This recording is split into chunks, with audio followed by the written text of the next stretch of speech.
ശബരിമല സ്വർണ്ണക്കൊള്ള അന്വേഷണം ഇപ്പോൾ എങ്ങോട്ട് പോകുന്നു എന്ന് ചോദിച്ചു കഴിഞ്ഞാൽ ഈ അന്വേഷണം കൊണ്ടുപോകുന്നവർക്ക് അറിഞ്ഞൂടാ ഇതെങ്ങോട്ടാണ് കൊണ്ടുപോകുന്നതെന്ന്, എങ്ങോട്ടാണ് പോകുന്നതെന്ന്. ആദ്യം ദ്വാരപാലക പാളികളിൽ നിന്ന് സ്വർണം മോഷ്ടിച്ചു എന്നുള്ള ഒരു അലിഗേഷൻ വന്നു, അന്വേഷണം അങ്ങോട്ട് തുടങ്ങി. അത് മാറി അതങ്ങ് കട്ടളപ്പാളികളിലേക്ക് മാറി, പിന്നെ അതങ്ങോട്ട് പോയി അഷ്ടദിക്പാലകന്മാരിലേക്ക് മാറി. അതുമെല്ലാം കഴിഞ്ഞിട്ട് വേറെ ഇത് ഓരോരോ കാര്യങ്ങളും ഒക്കെ തിരിഞ്ഞ് പോയി. പിന്നെ ഇത് നടത്തി വിദേശത്തേക്ക് ഇതെല്ലാം കൂടെ കയറ്റി അയച്ചു എന്ന് പറഞ്ഞ് അതിനെ സംബന്ധിച്ചിടത്തോളം ഉള്ള അന്വേഷണമായി. അങ്ങനെ തോന്നിവാസം പോലെ ഇത് അന്വേഷിച്ച് ഈ കേസിൽ അറസ്റ്റ് ചെയ്യപ്പെട്ടിരിക്കുന്ന പ്രതികൾ ഓരോരുത്തരായിട്ട് കമ്പൽസീവ് ബെയിൽ, അതായത് സ്റ്റാറ്റ്യൂട്ടറി ബെയിൽ, സ്വാഭാവിക ജാമ്യത്തിൽ ഇങ്ങനെ ഇറങ്ങിപ്പോയിക്കൊണ്ടിരിക്കുകയാണ്. എന്തിനു പറയുന്നു? ഇതിൻ്റെ പിൻ പോയിൻ്റ് ആയിട്ടുള്ള ഉണ്ണികൃഷ്ണൻ പോറ്റിയും ജാമ്യത്തിൽ ഇറങ്ങിയിട്ടുണ്ട്. ഉണ്ണികൃഷ്ണൻ പോറ്റി പക്ഷേ ഇത് നല്ല കുട്ടപ്പനായിട്ടൊക്കെ നടപ്പുണ്ട്, ഒരു കുഴപ്പമില്ല.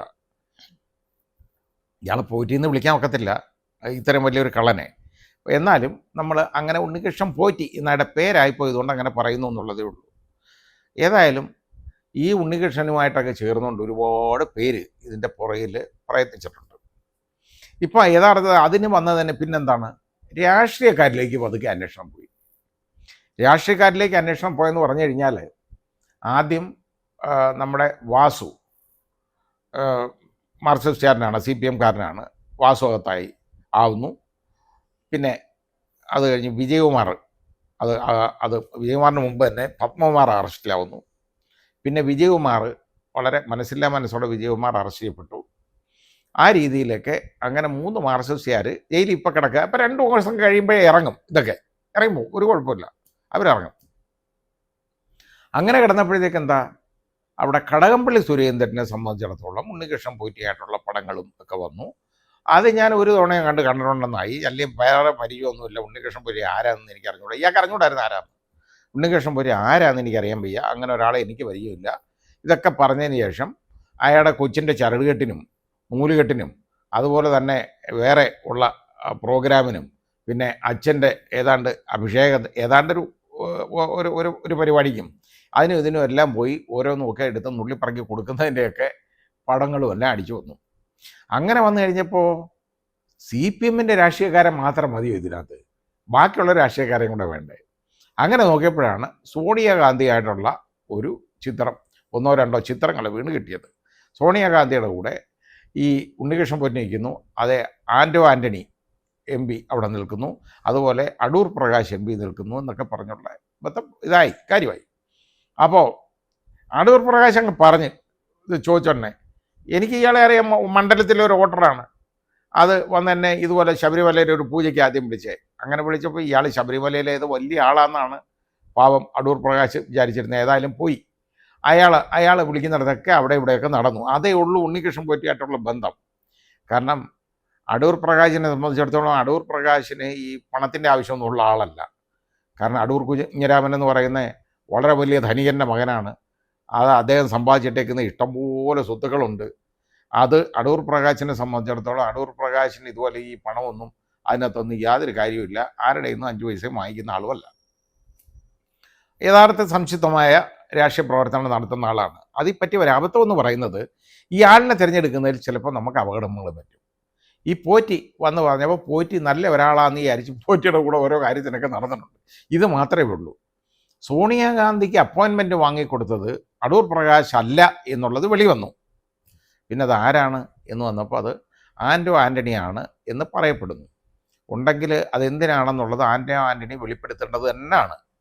പിന്നെ അത് മാത്രമോ, ആൻ്റണിയെക്കുറിച്ച് ഇപ്പോൾ വന്നേക്കുന്നതെന്നൊക്കെ പറഞ്ഞാൽ MK രാജു എന്ന് പറയുന്ന ഒരു ഫൈനാൻസ് സ്ഥാപന ഉടമ, അയാൾ പറഞ്ഞേക്കുന്നത് 2 കോടി രൂപ ഈ കഴിഞ്ഞ ഇലക്ഷന് വായ്പ വാങ്ങിച്ചു.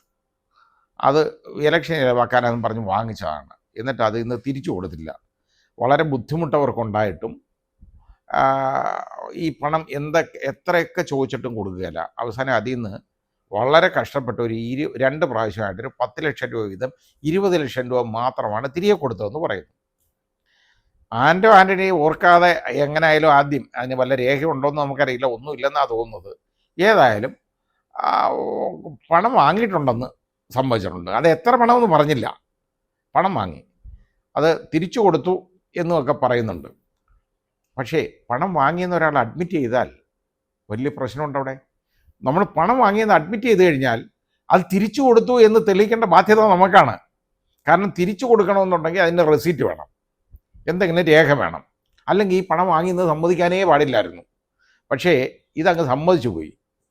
ഏതായാലും ശരി, അതിനകത്ത് വലിയ പ്രശ്നങ്ങളുണ്ട്. ഞാൻ ചോദിക്കട്ടെ, ഈ ഒരു എം പിക്ക് ഇലക്ഷന് മത്സരിക്കാൻ ഇതേപോലെ ഒരാളുടെ കയ്യിൽ നിന്ന് മാത്രം കടം വാങ്ങുന്ന 2 കോടി രൂപ ആണെന്നിരിക്കട്ടെ, യഥാർത്ഥത്തിൽ അത് കള്ളപ്പണമല്ലേ? കണക്കിൽപ്പെടാത്ത പണം കൊടുത്തതാണ്, രേഖകളൊന്നുമില്ല എന്നാണ് രാജു പറയുന്നത്. ഈ രാജു എന്ന് പറയുന്നത് ആരാണെന്ന് ചോദിച്ചു കഴിഞ്ഞാൽ കേരള കോൺഗ്രസ് മാണി ഗ്രൂപ്പിൻ്റെ നേതാവാണ്. അപ്പോൾ അത് ഇപ്പം എന്തും വിളിച്ച് പറയാമല്ലോ. ഒരു ഇടതുപക്ഷക്കാരൻ എന്നുള്ള നിലയ്ക്ക് അയാൾക്ക് ഇതേപോലെ ഈ ആൻ്റോ ആൻ്റണിയെ വെള്ളത്തിലാക്കാനായിട്ട് പറയാം. ആൻ്റോ ആൻ്റണി ഇതിനകത്ത് വീണുപോയി, ചതിക്കുഴിയിൽ വീണെന്ന് പറഞ്ഞു കഴിഞ്ഞാൽ പണം വാങ്ങിയത് സമ്മതിച്ചു, തിരിച്ചു കൊടുത്തെന്ന് പറയുന്നു. പണം വാങ്ങിയാൽ അതിന് തിരിച്ചു കൊടുക്കണമെങ്കിൽ രേഖകൾ വേണം, കൊടുത്തതിൻ്റെ രേഖ വേണം. പിന്നെ രണ്ടാമത്തെ പ്രശ്നം, ഏറ്റവും വലിയ ഗുരുതരമായ പ്രശ്നം അതല്ല, ഇത് ഇലക്ഷൻ കമ്മീഷൻ പിടിക്കാനിടയായാൽ വളരെ വലിയ പ്രശ്നമാണ്. ഇത് കള്ളപ്പണമാണ്. EDയുടെ അന്വേഷണം വരാം ഇതിനകത്ത്. കാരണം മണി ലോണ്ടറിങ് PMLA ആക്ട് ഇതിനകത്ത് വരും. ആ PMLA അതിനകത്ത് വരുമ്പോൾ അത് വലിയൊരു ബുദ്ധിമുട്ടുണ്ടാക്കാം.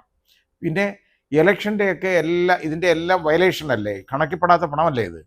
എന്തിനീ 2 കോടി രൂപ എന്തിനു വാങ്ങിച്ചു, അതിൻ്റെ കണക്ക് എന്തൊക്കെയാണ് എന്ന് ഇലക്ഷൻ കമ്മീഷനെ ബോധ്യപ്പെടുത്തേണ്ടതായിട്ടുണ്ട്. വളരെ ഗുരുതരമായ പ്രശ്നമാണ്. ഇതൊക്കെ വലിയ അഴിമതിയാണ്. ഈ രാഷ്ട്രീയക്കാർ ഇങ്ങനെ ചെയ്യുക എന്ന് പറഞ്ഞു കഴിഞ്ഞാൽ അത് ഏത് രാഷ്ട്രീയം നോക്കണ്ട, അത് കോൺഗ്രസ് ആയാലും കമ്മ്യൂണിസ്റ്റുകാരായാലും ആരായാലും ശരി, ഇത്രയും വലിയ അഴിമതികൾ ഇതുപോലെ നടത്തുകയാണ് എന്ന് പറഞ്ഞു കഴിഞ്ഞാൽ അത് യഥാർത്ഥത്തിൽ വെറുക്കപ്പെടേണ്ടതാണ്, ചെറുക്കേണ്ടതുമാണ് അതിനെ.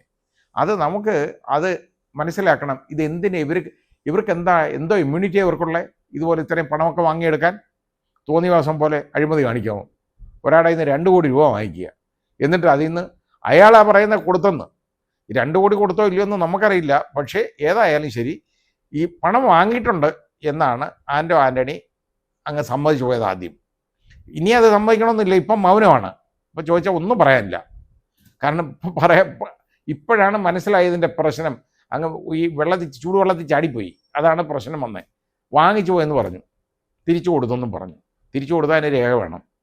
വാങ്ങിച്ചതിന് ഒരാൾക്ക് രേഖ കൊടുക്കാൻ ഒക്കത്തില്ലല്ലോ. നമ്മൾ പണം വാങ്ങി അത് തന്നാക്കി അതിൻ്റെ രേഖ കൊടുക്കാൻ നോക്കൂ, അല്ലാതെ ഈ വാങ്ങിയ ആളിന് രേഖ കൊടുക്കാൻ പറ്റത്തില്ല.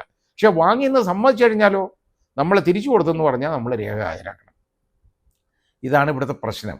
ഇങ്ങനെ വരുന്നുണ്ടെങ്കിൽ ഇത് അഴിമതി നിരോധന വകുപ്പ് അതിനകത്ത് വരാം, അതുപോലെ തന്നെ PMLAയിൽ വരാം. ഇത് മാത്രവുമല്ല, ഇലക്ഷൻ്റെ നോംസിൻ്റെ വയലേഷനാണ്, വലിയ വയലേഷനാണ്, വലിയ അഴിമതിയാണ് ഇങ്ങനെ ചെയ്തിട്ടുണ്ടെങ്കിൽ. അതിന് ആൻ്റോ ആൻ്റണി ശരിയായ രീതിയിൽ മറുപടി പറയണം. അത് മൗനം വിചാരിച്ചുകൊണ്ട് കാര്യമൊന്നുമില്ല. നിങ്ങളെ വോട്ട് വന്ന് ജയിപ്പിച്ച ആളുകളെ അടുത്ത് നിങ്ങൾക്കൊരു ബാധ്യതയുണ്ട് ഇതിന് മറുപടി പറയേണ്ടത്. ഇത് ഗുരുതരമായ ഒരു പ്രശ്നമാണ്, അത് നോക്കണം, ശ്രദ്ധിക്കണം. പിന്നെ രാഷ്ട്രീയക്കാർ ഇതുപോലൊക്കെ ആളുകളുമായിട്ട് ഇടപെടുമ്പോൾ ഒരുപാട് സൂക്ഷിക്കേണ്ടതായിട്ടുണ്ട്. എനിക്കിപ്പോൾ ഓർമ്മ വരുന്നത് ശ്രീ VM സുധീരൻ എനിക്ക് ഒരു ഉപദേശം തന്നിട്ടുണ്ട് ഒരിക്കൽ. അപ്പോൾ അദ്ദേഹം എനിക്കൊരു വലിയൊരു അവാർഡ് ഒരിക്കൽ തരുന്ന സമയത്താണ് എൻ്റെ അടുത്ത് പറഞ്ഞത്, മാധ്യമങ്ങളുടെ അടുത്ത് സംസാരിക്കുമ്പോൾ വളരെ സൂക്ഷിക്കണം. കാരണം അവർ ഒരു വാചകം നമ്മൾ എന്തെങ്കിലും പറഞ്ഞു കഴിഞ്ഞാൽ ആ പറയുന്ന വാചകം ഒരുപാട് ആലോചിച്ച് പറയൂ. ഇല്ലെങ്കിൽ അതിൽ അവർ വീണ്ടും അതിൽ ചവിട്ടി കയറി ഒരുപാട് കാര്യങ്ങൾ ചോദിക്കും, പറയും.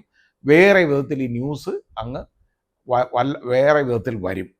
ഇതിപ്പോൾ നമ്മൾ ഇന്ന് തന്നെ ഇപ്പം നമ്മൾ കണ്ട് ഒരു ന്യൂസ് കണ്ടത്, അൻവറിൻ്റെ പ്രശ്നത്തിൽ VD സതീശനോട് ഒരു മാധ്യമ പ്രതിനിധി ഒരു ചോദ്യം ചോദിച്ചു. അതായത് VD സതീശന് ആണ് അവിടുത്തെ സ്ഥാനാർത്ഥി.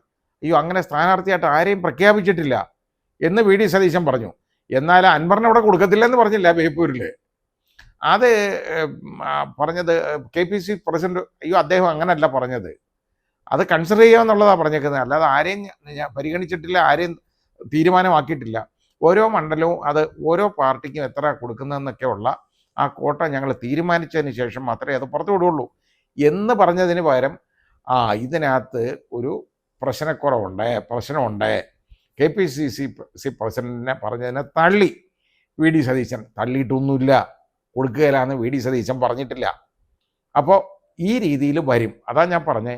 അപ്പോൾ ഞാൻ അന്നേരം VM സുധീരൻ്റെ അദ്ദേഹം പറഞ്ഞു തന്ന ഈ ഉപദേശം, അദ്ദേഹം എനിക്ക് തന്ന ഉപദേശം ഞാൻ ഓർത്തു. ഞാൻ വളരെയധികം അത് കഴിഞ്ഞതിന് ശേഷം ഞാൻ വളരെ ശ്രദ്ധാലുവാണ്. ഇങ്ങനെയുള്ള കാര്യങ്ങളിൽ ശ്രദ്ധിക്കേണ്ടതായിട്ടുണ്ട്. പക്ഷേ നമുക്ക് ഈ ബന്ധങ്ങൾ ഉണ്ടാക്കുമ്പോൾ, പ്രത്യേകിച്ച് രാഷ്ട്രീയക്കാർ ആളുകളുമായിട്ട് അടുക്കുമ്പോൾ വളരെ സൂക്ഷിക്കണം. ഒരാളുമായിട്ട് അടുത്തു കഴിഞ്ഞാൽ ഒന്നിലധികം പ്രാവശ്യം ഒരാളെ കാണണമെങ്കിൽ അയാൾ ആരാ എന്താണെന്നുള്ളതിനെക്കുറിച്ച് ശരിയായ അന്വേഷണം നടത്തിയിട്ട് മാത്രമേ അത് ചെയ്യാവൂ. അല്ലാതെ ഇപ്പം നമ്മുടെ പോകുമ്പോൾ ഒരാൾ വന്നൊരു ഫോട്ടോ എടുത്തോട്ടെ എന്ന് ചോദിക്കും, എടുത്തോളം പറയും. ഞാൻ ആർക്കും ഡിനൈ ചെയ്യാറില്ല. എനിക്ക് നൂറുകണക്കിന് ആളുകൾ ഞാനുമായിട്ട് വന്ന് ഫോട്ടോ എടുത്തിട്ടുണ്ട്. അത് ഈ കള്ളന്മാരും കൊലപാതകളും ഒക്കെ കാണും, നമുക്കറിയത്തില്ല. പക്ഷെ ആ ഒരു തവണയല്ലേ എടുത്തിട്ടുള്ളൂ. അത് കഴിഞ്ഞ് പിന്നെയും വന്ന് എടുക്കുക എന്ന് പറഞ്ഞു കഴിഞ്ഞാൽ അത് പ്രശ്നമാണ്. നമ്മൾ ചിന്തിക്കണം, ശ്രദ്ധിക്കണം, സൂക്ഷ്മത പുലർത്തണം ജീവിതത്തിൽ.